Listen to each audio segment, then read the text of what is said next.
રાજસ્થાન, મધ્યપ્રદેશ અને છત્તીસગઢ વિધાનસભાની ચૂંટણીમાં ભાજપનો વિજય થતાં આણંદ શહેર ભાજપ દ્વારા ગામડી વડ પાસે દારૂખાનું ફોડી વિજય ઉત્સવ મનાવવામાં આવ્યો। રાજસ્થાન, મધ્યપ્રદેશ અને છત્તીસગઢ વિધાનસભાની ચૂંટણીમાં ભાજપનો જ્વલંત વિજય થયો છે, જેમાં રાજસ્થાન અને છત્તીસગઢ રાજ્યોમાં ભાજપે કોંગ્રેસ પાસેથી સત્તા આંચકી લેતા આજે આણંદ શહેરમાં ભાજપ દ્વારા વિજય ઉત્સવ મનાવવામાં આવ્યો હતો, જેમાં જિલ્લા ભાજપ પ્રમુખ રાજેશ પટેલ સહિત જિલ્લા અને શહેર ભાજપના અગ્રણીઓ નગરપાલિકા ખાતેથી અબકી બાર 400 ને પારના સૂત્રો પોકારતી રેલી સ્વરૂપે ગામડી વડ ખાતે આવી પહોંચ્યા હતા અને દારૂખાનું ફોડીને ભાજપના વિજયને વધાવ્યો હતો। ગુજરાતના પનોતા પુત્ર,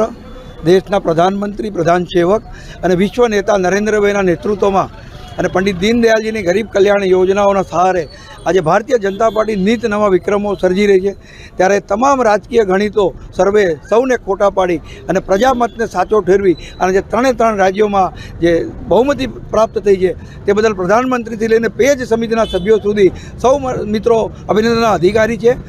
એ પ્રજાનો પણ આભાર માનીએ છીએ કે જેમણે ભાજપમાં વિશ્વાસ મૂક્યો, વિકાસની રાજનીતિને અનુમોદન આપ્યું છે। ત્યારે સૌને શુભેચ્છાઓ, સૌને અભિનંદન અને આવનારા દિવસોમાં અમારા સૌ કાર્યકરોનો ઉત્સાહ તમે જોઈ રહ્યા છો કે અબકી બાર 400 પારના સૂત્ર સાથે 2024ની ચૂંટણી માટે ખૂબ ઉત્સાહ સાથે અમે આગળ વધી રહ્યા છીએ।